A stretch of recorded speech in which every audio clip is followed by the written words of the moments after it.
Pernyataan berjudul, ini hanyalah sekedar komentar sebagai pernyataan singkat fatwa tentang mengapa Allah menyiksa semua manusia padahal sebagian besar dari mereka tidak mengetahui tentang diutusnya Mahdi Nasir Muhammad Al-Yamani Al-Muntadhar.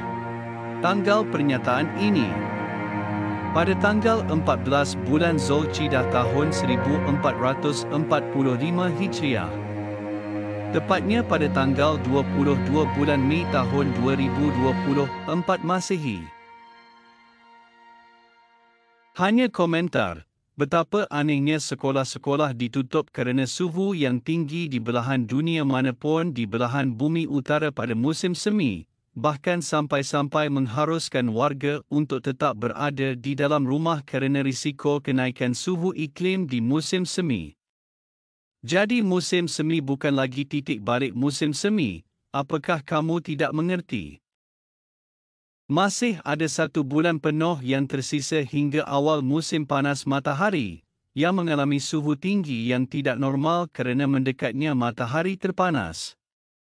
Namun sayangnya, matahari musim panas ini tidak sendirian di belahan utara, tapi juga musim panas sakar.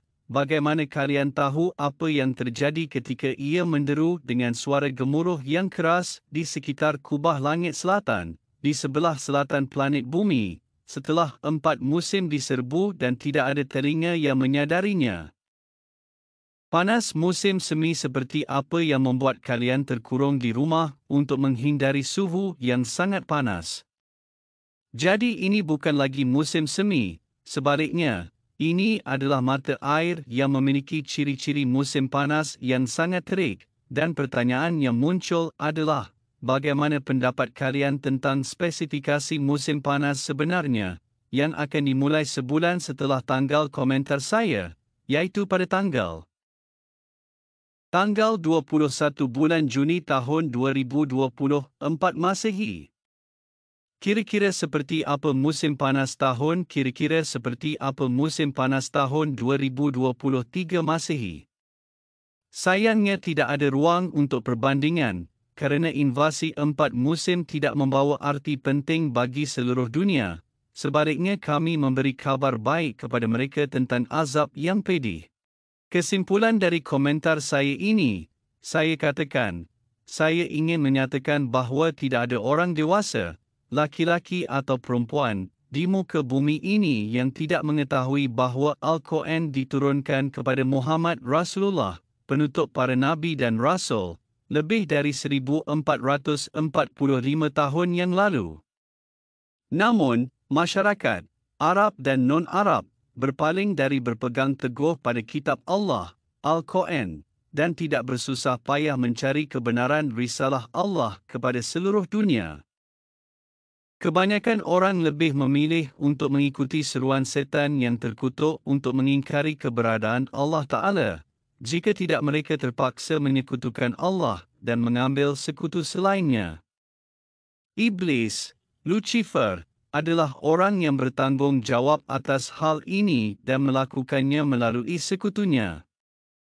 Iblis, setan yang terkutuk, dan sekutunya adalah musuh Allah. Mereka telah menerima murka Allah.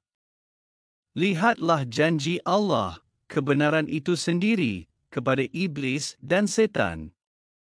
Allah Ta'ala berfirman, قال فالحق والحق أقول لأملأن جهنم منك وممن تبعك منهم أجمعين قل ما أسألكم عليه من أجر وما أنا من المتكلفين إن هو إلا ذكر للعالمين ولتعلمن نبأه بعد حين صدق الله العظيم.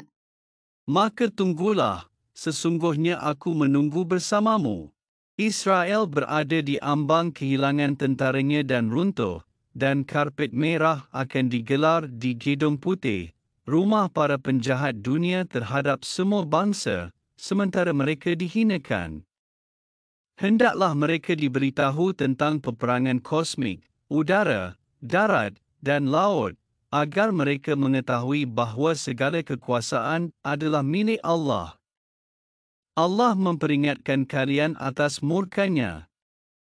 Dan anda Joseph Biden akan melihat apa yang akan dilakukan Allah, Tuhan semesta alam.